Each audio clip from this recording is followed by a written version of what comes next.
अस्सलाम वालेकुम नाजरीन, आपका स्वागत है। मैं हूं आपका मेजबान ताहिर कुदूस। आज हम एक अहम मुद्दे पे बात करने जा रहे हैं। सबसे बड़ा मुद्दा जो है करना में बना हुआ है। आप जानते हैं कि पिछली बार जो है बारामूला के अंदर एक स्पेशल रिक्रूटमेंट पुलिस की जो है वो चल रही है। उस रिक्रूटमेंट के अंदर बॉर्डर से बिलोंग करने वाले नौजवान जो हैं वो हिस्सा ले रहे हैं। तो लेकिन इसमें सबसे बड़ा जो मसला बना हुआ है इस वक्त सरहदी तहसील करना के नौजवानों के लिए, कहीं ना कहीं ये मसला जो है बड़ा सेंसिटिव इस वक्त रुख अख्तियार कर चुका है, क्योंकि कई दिन से नौजवान जो हैं वो सड़कों पे हैं, एडमिनिस्ट्रेशन के चक्कर जो हैं काट रहे हैं।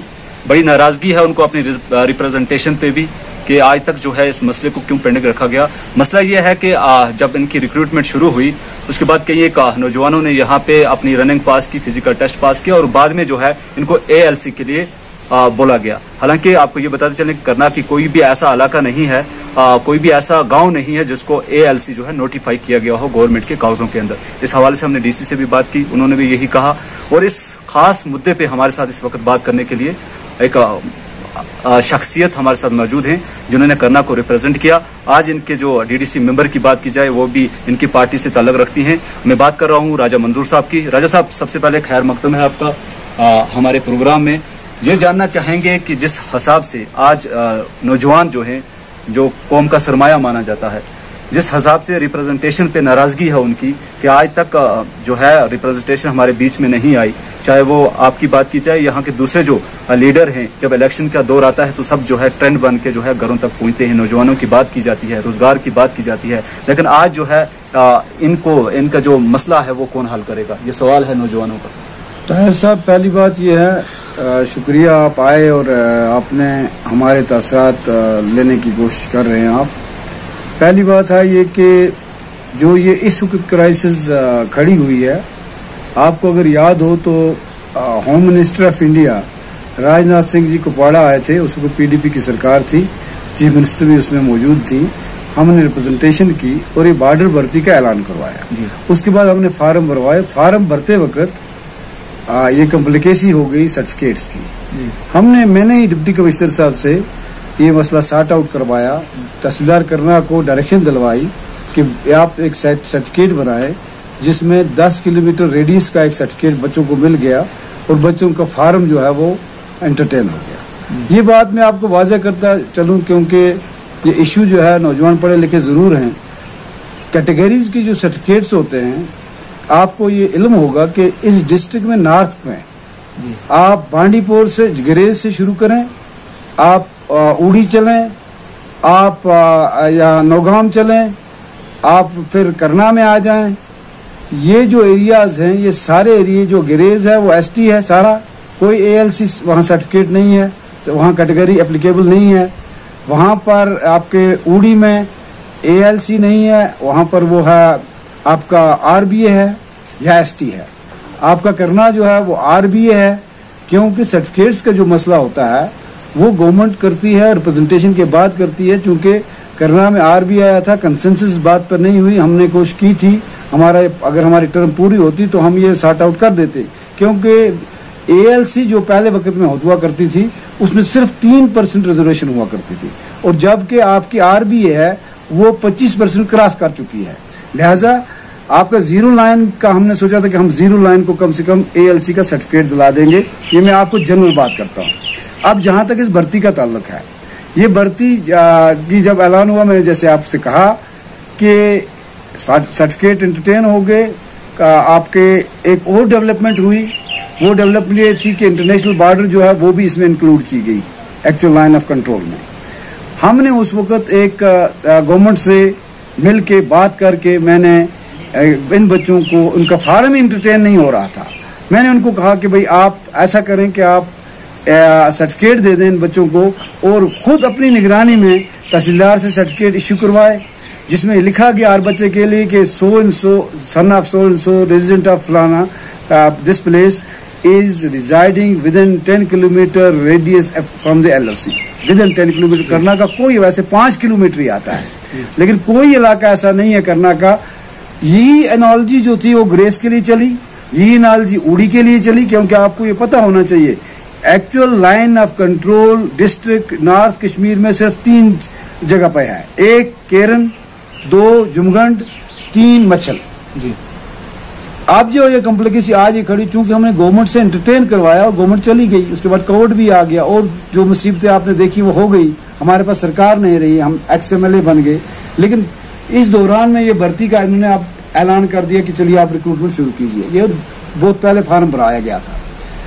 जब ये हमारी नोटिस में आया, मैं आपको सफाई से कहता हूँ कि अगर आप देखना चाहें तो मैं आपको अपने मैसेज दिखाता हूँ। मैंने फर्स्ट मैसेज जो किया वो प्रिंसिपल सेक्रेटरी जनाब काबरा साहब को किया, जो होम सेक्रेटरी हैं इस वक्त, DG से साहब से भी ऊपर हैं, जो जम्मू कश्मीर में होम को देखते हैं, जो बराह रास्त दिल्ली के साथ कनेक्टेड है। उनसे बात की, उनको ये कहा कि हमारी ये समस्या है, ये सारा इलाका जो है ये करना जो है ये बॉर्डर आता है। मैंने उनको ये भी कहा कि जबड़ी गांव जो है वो निसफ गांव हमारा है, निसफ उनका है। कोई ऐसा गांव करना में नहीं है जो बॉर्डर में नहीं आता है। और जो कंसेप्ट गवर्नमेंट ऑफ इंडिया का है बॉर्डर भर्ती का, वो फेल हो जाएगा अगर आप इन बच्चों को इस एनालॉजी पर जो हमने आपको उस वक्त पेश की थी और जो आपने गवर्नमेंट ने उस वक्त माना है, उस पर अगर भर्ती नहीं होगी तो सिर्फ केरन, जुमगंड और मच्छल के बच्चे भर्ती हो सकेंगे। ना ग्रेज का बच्चा भर्ती हो सकता है, फिर ना आपके करना का हो सकता है, ना ऊड़ी का हो सकता है, ना नौगाम का हो सकता है। लिहाजा उसके बाद दूसरा मैसेज हमने BA खान साहब जो हमारे ऑनरेबल एडवाइजर हैं उनको किया। सेम अपने प्रेसिडेंट जनाब अल्ताफ बुखारी साहब को मैसेज किया, उनसे बात की। और उसके साथ आज के दिन में आपको कहता यहाँ के SDM साहब से बात की। उसके बाद ये बच्चे वहाँ से होकर आए। उसके बाद उनको जो वहाँ रुकावटें आ रही थी वो रुकावटें दूर होगी, उनका फिजिकल टेस्ट होना शुरू हो गया।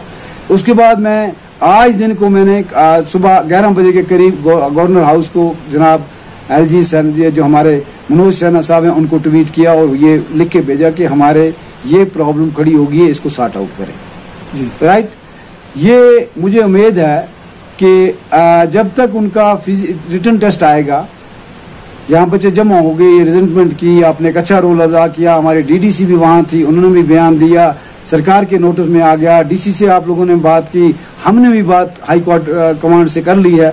उसके बाद अब की बात यह है कि फिजिकल टेस्ट के लिए एक नोटिफिकेशन निकलेगी, उसमें एक सिलेबस निकलेगा। जो लोग फिजिकल टेस्ट हो गया है आपके इसका रिटर्न टेस्ट के लिए नोटिफिकेशन निकलेगी, उस टेस्ट के लिए आपका एक सिलेबस आएगा।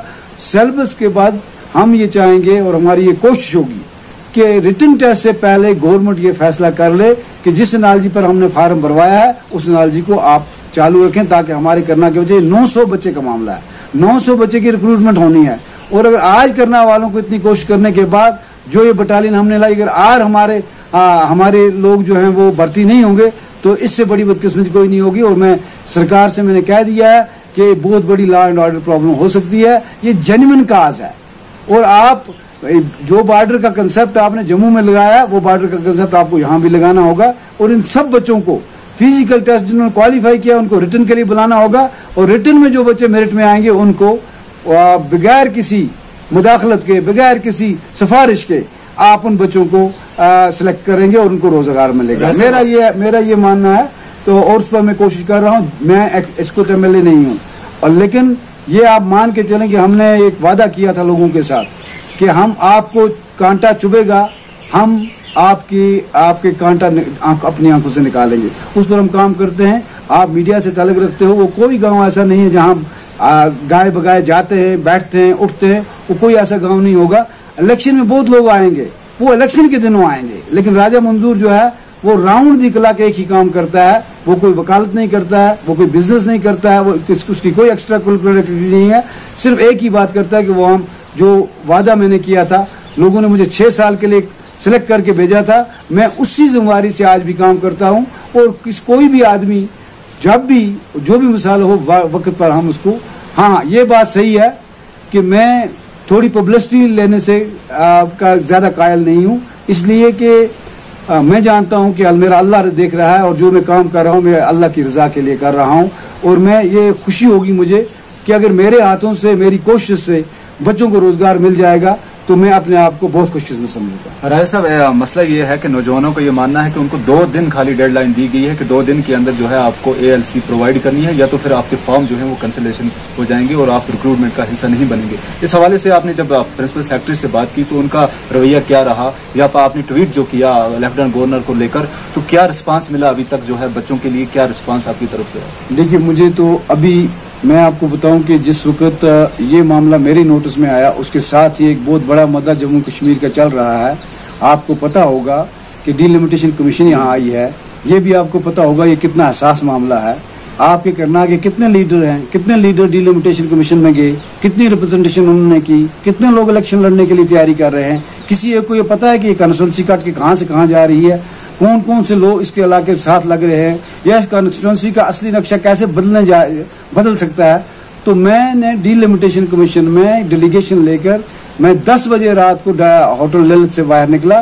कल दिन को अपने पार्टी हेडक्वार्टर पर गया, ये इश्यू की बात की, लेकिन मुझे अभी तक इसका जवाब जो है, क्योंकि मैं सफर में ही था, मुझे अभी तक जवाब जो है वो मुझे नहीं आया है। लेकिन मुझे उम्मीद है कि मैं इंशाअल्लाह रहमान इस पर बात कर लूँगा। बात चलती है क्योंकि जो हाई कमांड है उसकी नोटिस में आ चुका है। सारे आप लोगों ने भी मीडिया में अच्छा प्रोजेक्ट किया है और उम्मीद है कि उनको फिजिकल होने के बाद रिटर्न टेस्ट में इंशाअल्लाह रहमान उनके फार्म इस तरह रिजेक्ट नहीं हो सकते हैं। उसके लिए फैसला उनको गुरेज के लिए भी लेना है, उसके लिए फैसला उनको नौगाम के लिए भी लेना है, उसके लिए फैसला उनको उड़ी के लिए भी लेना है, और उसके लिए फैसला उनको करना के लिए लेना है। सरकार, ये यूटी सरकार इतना बड़ा पंगा नहीं ले सकती है। मुझे उम्मीद है कि वो इस पर संजीदगी से सोचेंगे और एक फैसला जल्दी करेंगे और हमारे बच्चों को मायूस नहीं करेंगे। राय साहब, एक और मुद्दा जो है इस वक्त डिलिमिटेशन का, जो आपने कहा कि हमारा डेलीगेशन मिलकर आया, एक रिमोर्स चल रही है कि करना जो है इसको चौकीबाल के साथ लगाया जा रहा है।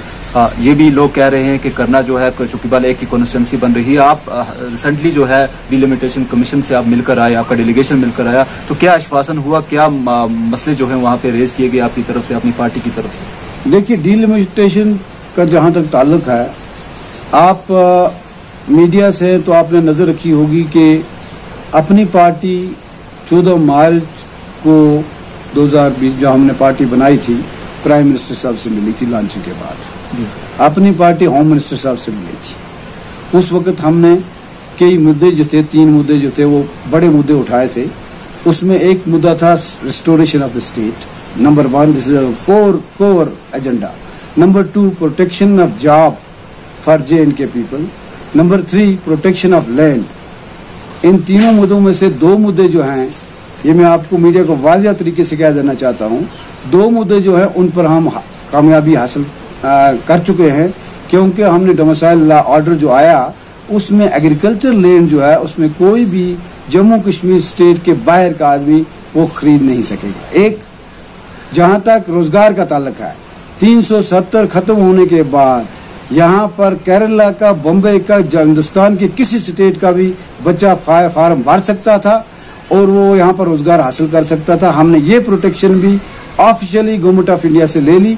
आप जो लिस्ट देख लो नेट पर, जो भी हमारी रिक्रूटमेंट होगी यूटी के दौरान, उसमें सिर्फ जम्मू और कश्मीर के बच्चे जो हैं वही सिलेक्ट हो रहे हैं। बाहर ना बम्बई का कोई आया, ना दिल्ली का कोई आ सका, ना केरला का कोई आया। ये 2 कामयाबियां थी हमारे प्रेसिडेंट साहब ने जो हाल में जो मीटिंग की प्राइम मिनिस्टर साहब से, हमने कॉन्स्टिट्यूशनल फुल गारंटी मांगी है इन 2 इश्यूज पर, और शुक्रिया भी किया ऑनरेबल प्राइम मिनिस्टर का और होम मिनिस्टर का कि उन्होंने हमारे कहने पर इन 2 मसलों को हल किया और हमको एक राहत दी। रहा मसला स्टेट का, तो जो ये मीटिंग गई थी परसों, जो ऑल पार्टीज की मीटिंग होगी, वहां पर प्राइम मिनिस्टर साहब का जो बाहर निकल के बात आई, उसमें प्राइम मिनिस्टर साहब ने कहा कि डिलिमिटेशन कमीशन होगी, फेयर होगी, ट्रांसपेरेंट होगी। हमने भी ऑब्जेक्शन की थी कि बाकी कंट्री में नहीं है, हमारी लीडरशिप ने कहा था, लेकिन गवर्नमेंट ने नहीं माना और गवर्नमेंट ने कहा कि अब डिलिमिटेशन प्रोसेस शुरू हो चुका है। तो उसी तनाजुर में डिलिमिटेशन कमीशन यहाँ पर पहुंच गई। हमने इसमें अपने आप को इन्वॉल्व किया, इसलिए इन्वॉल्व किया कि अगर हम रिप्रेजेंटेशन नहीं करेंगे, हमारे लोग बैठकर दुकानों पे गप्पे मार रहे हैं, जो अपने आप को लीडर कहते हैं। मैं उनसे पूछना चाहता हूं, क्या उन्होंने कोई कोशिश की कि हम अपना केस जाके प्रोजेक्ट करें? जम्मू की मैं आपको 2 दिन की बात कहता हूं कि हर तबका जाके मिला और हर कंस्टिट्यूंसी के लोग मिले, हर पार्टी के लोग मिले, मुझे एक लीडर दिखाइए करना में जो जिसने डिलिमिटेशन में इंटरेस्ट दिखाया हो। ये कोशिश हो रही है, इसमें कोई शक नहीं है कि कोई पैरामीटर उनका हैवी है 80,000 का, और हमने ये सुना था कि 2 ब्लॉक जो है वो एनेक्स करने की कोशिश की जा रही है। ये पॉलिटिकल चीजें होती हैं, ये छोटी सी कॉन्स्टिट्यूंसी है। तो हमको ये खबर लगी थी, हमने डिलिमिटेशन में यहाँ से हम श्रीनगर गए, हमने मेमोरेंडम बनाया, हमारी लीडरशिप पहले मिली, उसके बाद हम मिले एज ए डिस्ट्रिक्ट प्रेसिडेंट, मैंने डेलीगेशन को लीड किया, और सबसे ज्यादा फोकस जो मेरा था वो मैंने डिलिमिटेशन कमीशन के सामने अपने कंस्टिट्यूंसी की टोपोग्राफी, अपने कंस्टिट्यूंसी की साधना का जिक्र, अपनी कंस्टिट्यूंसी के बैकवर्डनेस, अपनी कंस्टिट्यूंसी के बॉर्डर का होना और शेलिंग का होना, ये सारी चीजों का जिक्र करने के बाद यहाँ की इक्तिसादी पोजीशन, यहाँ के इंफ्रास्ट्रक्चर की प्रॉब्लम, ये सारी चीजें जिक्र करने के बाद मैंने रिक्वेस्ट की और लिख कर दे दिया कि आप हमारी कंस्टिट्यूंसी का प्रेजेंट स्टेटस जो है उसको डिस्टर्ब ना करें।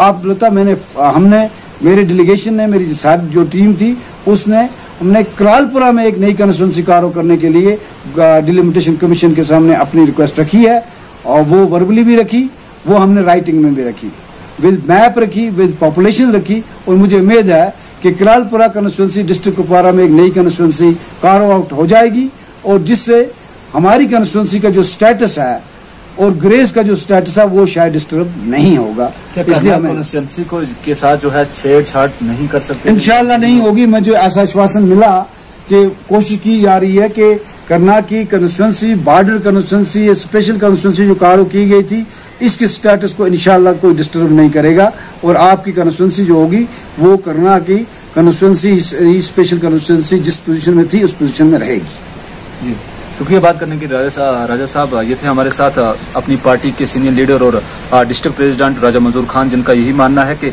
जो मुद्दे आज इस वक्त पूरे डिस्ट्रिक्ट कुपवाड़ा के अंदर इस वक्त अरूज पर हैं, जैसे मैंने बात की जेके रिक्रूटमेंट की, उस हवाले से इन्होंने ऑलरेडी जो है प्रिंसिपल सेक्रेटरी से बात की, इन्होंने जो है लेफ्टिनेंट गवर्नर को ट्वीट किया, और इनको आश्वासन है इस बात का कि जल्द ही जो है उनका मसला भी जो है हल होगा। और उसके बाद जो है डिलिमिटेशन सबसे बड़ा मसला जो उभर कर आया हुआ है आज जम्मू कश्मीर के लिए, तो उस हवाले से भी जो रूमर्स चल रही थी उस हवाले से भी इन्होंने जो है बिल्कुल वाज़ेह कर दिया कि किस तरह से इन्हें जो आश्वासन मिला डिलिमिटेशन कमीशन से, और किस तरह से जो है इनकी मुलाकात हुई और क्या क्या चीजें जो है वहां पे रखी गई। अपने मेजबान ताहिर कुदूस को दीजिए इजाजत।